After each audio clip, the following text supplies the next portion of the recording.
सुन लो कान खोलकर, इस धरती पर समर्पण का उदाहरण यदि कोई है तो वो है पत्नियां,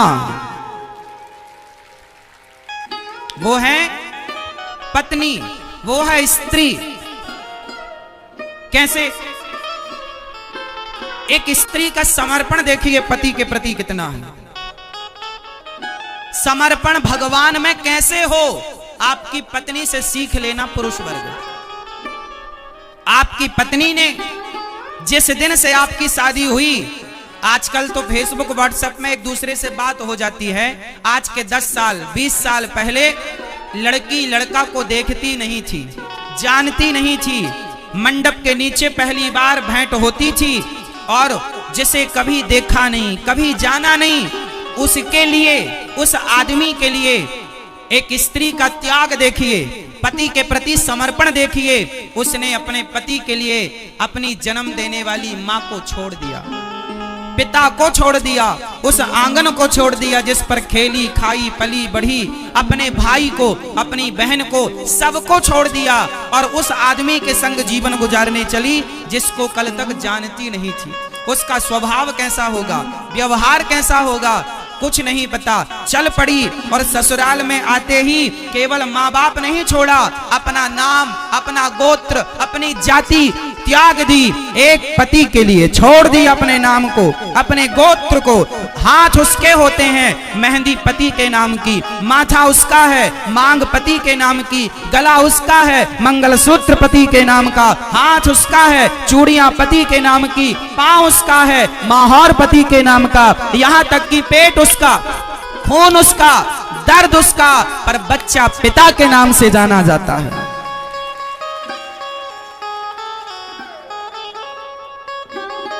इसलिए स्त्री का त्याग और स्त्री का जो समर्पण है, यदि स्त्री की तरह किसी भक्त का समर्पण भगवान के लिए हो जाए, इसी जन्म में तुम्हें भगवान की प्राप्ति हो जाएगी।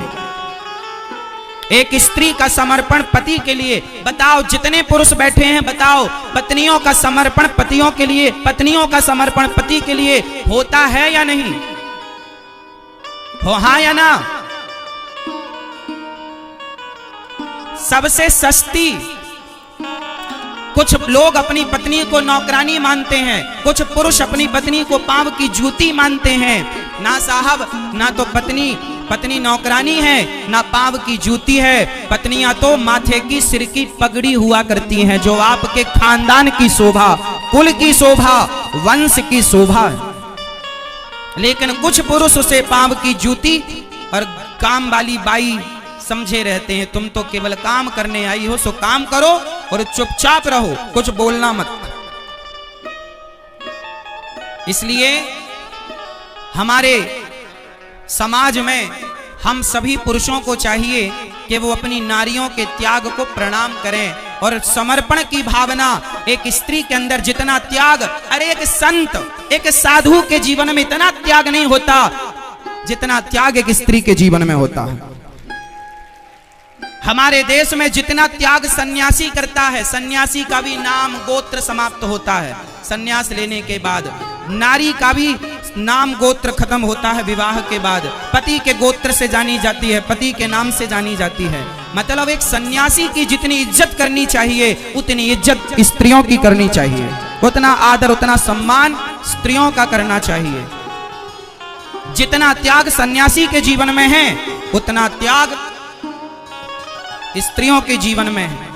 पति का सुख वो अपना सुख मानती है, पति का दुख वो अपना दुख मानती है। तो बताओ भगवान के लिए समर्पण कैसा होना चाहिए?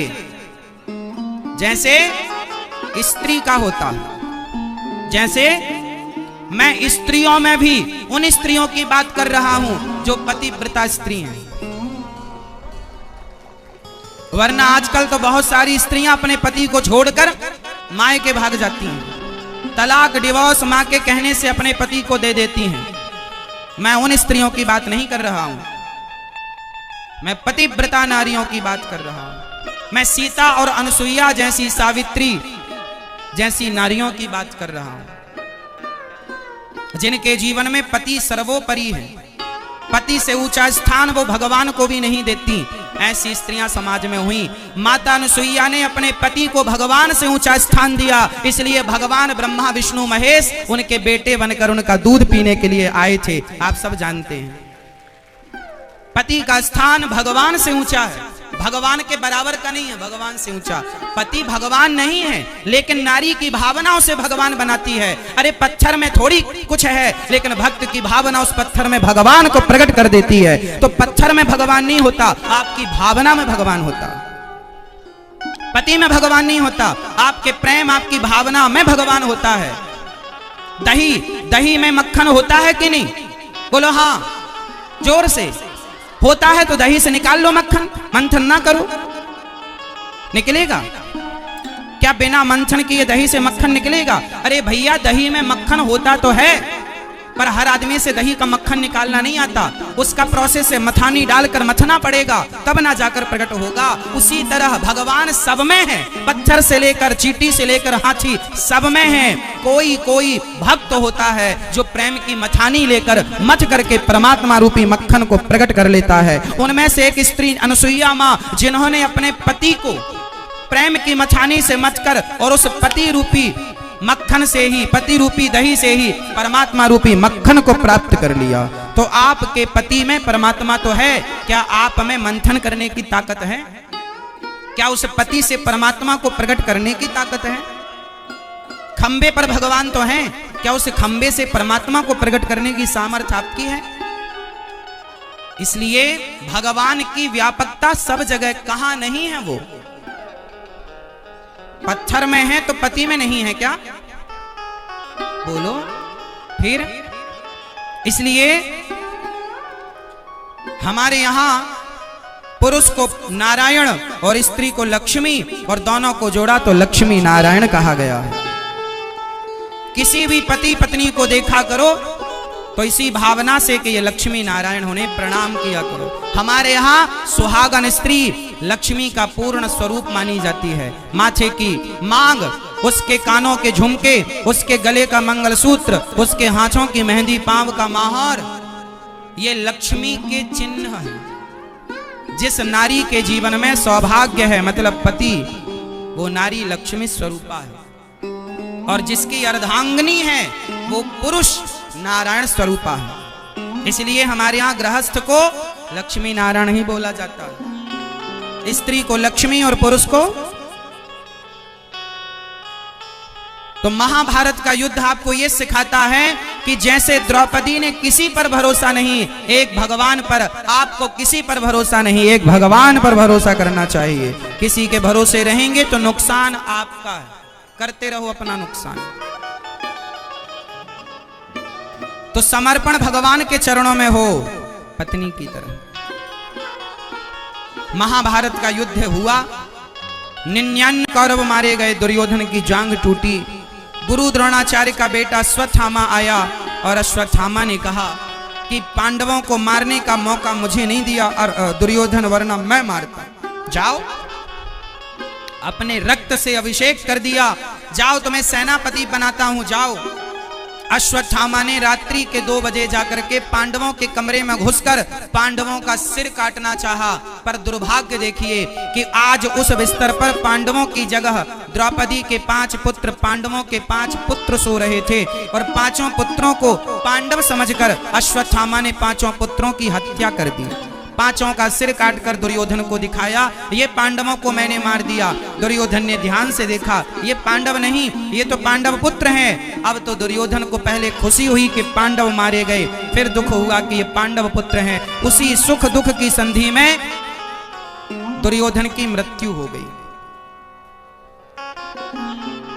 दुर्योधन की मृत्यु हो गई।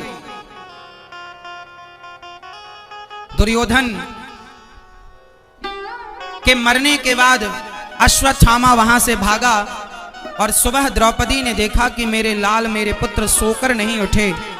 जाकर देखा तो 5 बच्चों का शरीर तो था, धड़ तो था, सिर किसी का नहीं था। द्रौपदी रो पड़ी।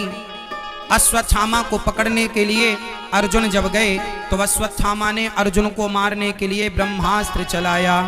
अर्जुन ने भगवान से कहा कृष्ण कृष्ण महाबाहो भक्तानां अभयंकरा त्वमेको दह्यमानानां मपवर्गोऽसि संसृते। हे गोविंद, ब्रह्मास्त्र आ रहा है, बचाओ हम मर जाएंगे। भगवान ने कहा आप भी ब्रह्मास्त्र चलाओ।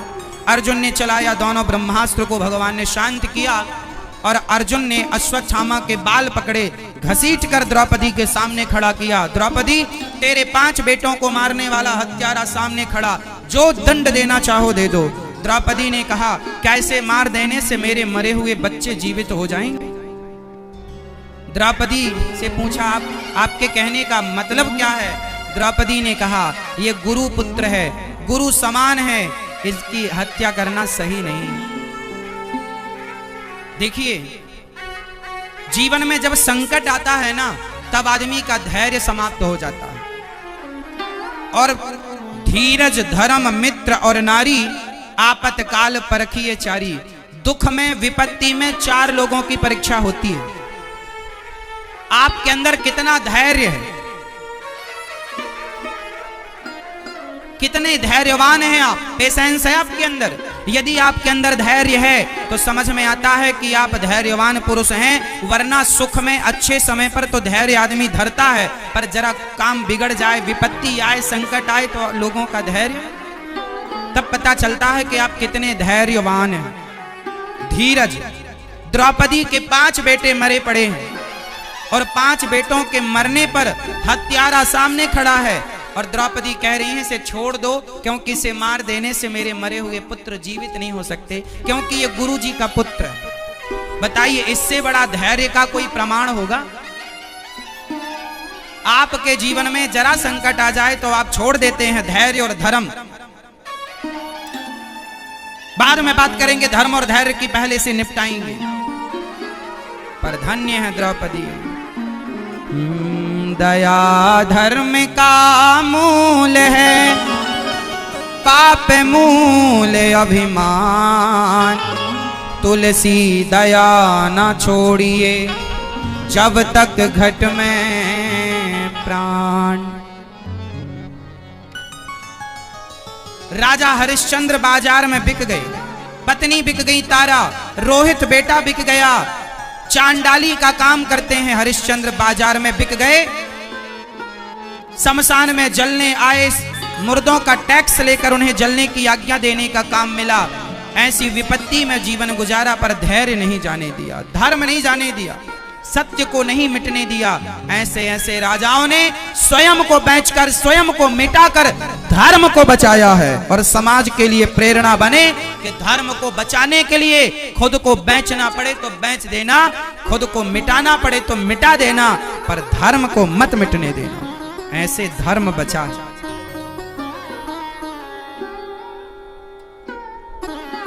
ऐसे सत्य बचा है। हरिश्चंद्र जैसे लोग ना होते तो सत्यवादी का नाम आप किसे देते? कुछ महापुरुष ना होते तो आज सत्यवादी किसे कहा जाता? इतना बड़ा सनावद है। आपके सनावद में शायद कोई 1-2 आदमी ऐसे हों जिनको पूरा सनावद ऐसे जानता हो कि भाई वो आदमी झूठ नहीं बोलता। शायद कोई इतनी बड़ी आबादी में 2-4 ऐसे शायद हों, शायद ना भी हों। इसलिए बुरे लोगों में अपना नाम दर्ज ना कराओ साहब। दौलत, शोहरत वैश्या भी कमाती है, बहुत दौलत है वैश्या के पास आपसे ज्यादा, लेकिन दौलत सबसे बड़ी नहीं होती। इस संसार में सच्चाई से जीवन गुजारने वाले का जो सम्मान होता है, सम्मान ही सबसे बड़ा धन है। और सम्मान अच्छे सच्चे लोगों का होता है, बेईमानों का नहीं। इसलिए कोई कितना भी झूठ बोले, कोई कितना भी गलत काम करे, आप अपने धर्म पर अडिग रहिए। ना जाए जी मैं नहीं बोलूंगा, मैं नहीं बेईमानी करूंगा, तुम करते हो मैं भूखा रहूंगा, 2 बार खाता हूं तो 1 बार खाऊंगा, इससे ज्यादा क्या होगा, पर धर्म नहीं छोड़ूंगा। राजा हरिश्चंद्र राजा थे, सम्राट थे, लेकिन धर्म के लिए उन्होंने एक ब्राह्मण को, दुर्वासा जी उनके यहाँ विश्वामित्र जी आए और उन्होंने सारा धन दे दिया, दान कर दिया। दान तो दिया पर दक्षिणा देना भूल गए। संतों ने कहा भाई हम सबको 1100 संत हैं, तुम्हारे घर भोजन किया है तो भोजन किया है तो दक्षिणा एक एक सिक्का तो दो, जो स्वर्ण मुद्रा चलती थी। तो 1100 स्वर्ण मुद्राएं देने का पैसा नहीं, क्योंकि ऑलरेडी सब दे चुके थे। तो वो एक को दिए थे ना, एक संत जी विश्वामित्र जी को, बाकी जो संत थे मंडली में उन्हें नहीं दिया। उनके लिए कहा कि मैं कुछ कमा कर लाता हूं। बेटा रोहित पत्नी निकल गए राज्य से। कहा संत ने हमारे राज्य में नौकरी मत करना, काशी की गलियों में डोलने लगे। भैया कोई नौकरी पे, सम्राट राजा चाहता तो कह देता मैं नहीं देता, क्या कर लोगे, क्या कर लेते बाबा जी, कह देते कि मैंने पूरा राज्य दिया है, मैं 1100 स्वर्ण मुद्राएं क्यों दूं। लेकिन नहीं, कहा है ना वचन की कीमत है। कीमत किसकी है? वचन की। प्राण जाए पर कहा है ना तो देना है। काम मांगा नहीं मिला, अंत में एक उपाय, महीने का आखिरी दिन था, यदि आज नहीं दिए तो धर्म चला जाएगा। हरिश्चंद्र बोले चलो गंगा जी में कूद कर अब आत्महत्या करने के सिवा कोई उपाय नहीं बचा। पत्नी तारा ने कहा महाराज मैं आपकी पत्नी हूँ, मैं आपके काम कब आऊंगी? यदि आपका धर्म बचाने के लिए मुझे बिकना पड़े तो महाराज आप मुझे बाजार में बेच क्यों नहीं देते? हरिश्चंद्र बोले देवी तुम जैसी पतिव्रता नारियों को यदि मैंने बाजार में बेच दिया तो अच्छा नहीं होगा। लोग क्या कहेंगे कि अपने धर्म के लिए पत्नी को बेच दिया हरिश्चंद्र ने। ना महाराज आप कहां बेच रहे हैं, मैं तो स्वयं अपने आप को बेचना चाहती हूं। मैं पत्नी हूं, सारी जिंदगी मैंने आपका साथ दिया है, तो मैं मर भी जाऊं पर मैं आपके धर्म को बचाने में अपना हिस्सेदारी तो देना चाहती हूं, अपने आप को देना चाहती हूं। बाजार में बोली लगाई, कोई खरीदेगा मुझे? मैं आपके घर में झाड़ू पोंछा चौका बर्तन काम करूंगी, आपके घर का सारा काम करूंगी, कोई मुझे मेरा मूल्य देगा क्या? कितना चाहिए? 1100 स्वर्ण मुद्राएं। ना ना ना 1100 में हम काम वाली बाई नहीं चाहते, 500 दूंगा। एक पंडित जी ने 500 स्वर्ण मुद्राएं देकर तारा को खरीद लिया कि हमारी पंडितानी बुढ़ी हो गई है, तुम्हें उसे बिस्तर से उठाकर नहलाना धुलाना, मलमूत्र धोना, साड़ी बदलना, कुएं से पानी निकालना, भट्टी में कोयला डालकर आग जलाना और घर का झाड़ू पोंछा चौका बर्तन करना हो तो मैं 500 दूं। हाँ हाँ तैयार हूं। एक महारानी जिसके संग सैकड़ों दासियां आगे पीछे डोलती थीं, आज वो दूसरे के घर में जाकर झाड़ू पोंछा करती है। किसके लिए? केवल धर्म के लिए। किसके लिए? किसके लिए? धर्म ना जाए। शरीर चला गया तो आ जाएगा, फिर से अगला जन्म हो सकता है। शरीर गया तो बन जाएगा, पत्नी गई तो आ जाएगी, पुत्र गया तो आ जाएगा, घर गया तो आ जाएगा, राज्य देश चला गया तो आ जाएगा, पर धर्म चला गया तो नहीं आएगा। इसलिए पहले के लोग अपने राज्य को देकर भी अपने धर्म को बचाते थे। धर्मो रक्षति रक्षिता। धर्म से ऊंचा कल हमने बताया केवल दया है, धर्म सबसे श्रेष्ठ। इसलिए पत्नी तारा बिक गई, बेटा रोहित साड़ी पकड़कर मां से चिपक गया। बेटा माँ मुझे छोड़कर ना जाओ। 5 साल का रोहित, माँ मुझे भी ले चलो, मुझे भी ले चलो। कौन है ये? मेरा बेटा है महाराज, ब्राह्मण देवता, इसे भी खरीद लो। अच्छा 100 स्वर्ण मुद्राएं देता हूं, ये बगिया से पुष्प तोड़ कर लाया करेगा। ठीक है। 500 स्वर्ण मुद्राएं पत्नी की, 100 स्वर्ण मुद्राएं रोहित की देकर तब राजा हरिश्चंद्र ने अपने को बेचा, एक डॉम खरीदा और 1100 स्वर्ण मुद्राएं देकर अपने धर्म की लाज बचाई। धर्म रहेगा तो वो चांडाली करते रहे, जाकर के शमशान में मुर्दे का टैक्स लेकर जलने की आज भी काशी में हरिश्चंद्र घाट ऐसा है, कहते हैं तब से आज तक वहां की चिता ठंडी नहीं पड़ी। आज तक, आज भी वो हरिश्चंद्र घाट है काशी में। 12 महीने सैकड़ों लाशें उस घाट पर आज भी रोज जलती हैं। बारिश हो, सर्दी हो, गर्मी हो, वहां की चिता ठंडी नहीं पड़ती, वहां की चिताओं की आग ठंडी नहीं पड़ती। दिन रात वहां चिताएं जल रही हैं। हरिश्चंद्र ने अपने आप को बेच दिया, लेकिन किसे नहीं छोड़ा? जोर से, धर्म को नहीं छोड़ा, दया नहीं छोड़ी। राजा थे, क्या नहीं कर सकते थे? धर्म। और आजकल का आदमी कहता है कि महाराज जी हम झूठ नहीं बोलेंगे तो हमारी दुकान नहीं चलेगी, इसलिए हम झूठ बोलते हैं। तो झूठ बोलकर तुम कितने धन्ना सेठ हो गए ये तो बताओ। क्या खाने लग गए हो तुम? सोना चबाने लगे हो क्या? हीरे मोती खा रहे हो क्या? खा तो वही रहे हो ना, दाल चावल सब्जी रोटी।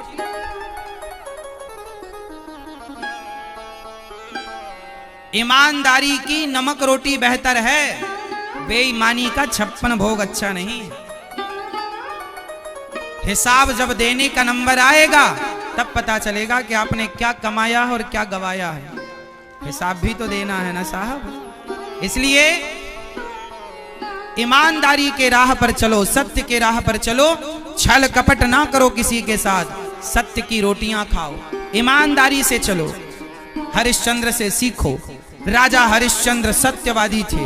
आप यदि सनावत में इतनी सारी आवाम जनता पब्लिक होने के बाद भी यदि आप में से कोई सत्यवादी नहीं है तो फिर झूठ के राह पर कितने तक चलोगे, कितने आगे जाओगे? इसलिए जमाना छोड़ दे सत्य को, आप ना छोड़िएगा साहब।